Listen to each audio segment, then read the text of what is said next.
সব মেয়েরা বোঝে না জীবনে গুরুত্ব কি তাদের। সমাজে সম্মান তারাই পাবে মনটা ভালো যাদের। মেয়ে, স্ত্রী, মা অথবা যে চরিত্রেই থাকুক, সব সময়ে সেই চরিত্রের দায়িত্ব বুঝে রাখুক। তারাই হলো প্রতি পরিবারে সুখ দুঃখের চাবি।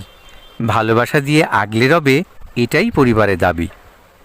কন্যা বলেই বাবা ও মায়ের অনেক আদর পায়। বোঝে না যেজন সেই বাইরে ভালোবাসা খুঁজতে যায়। তাকে পরিবারে গড়ে তুলতে নিজেদের সুখ ভুলে সারা জীবনই খাটছে মা বাবা মেয়ের শান্তির মূলে। সঙ্গী বাছাইয়ের অভিজ্ঞতা হওয়ার আগেই তুমি আবেগের বশে নিজেই খুঁজে আনতে যাচ্ছ স্বামী। ভুল মানুষ জীবনে জড়িয়ে সম্মান যেতে পারে। অনেকের প্রেমে ব্যর্থতা নিয়ে প্রাণের মায়াও ছাড়ে। মা বাবার উপর আস্থা রাখো, তারাই তোমার সব। তোমার জীবনে যোগ্য সাথী দেবেন তোমার রব।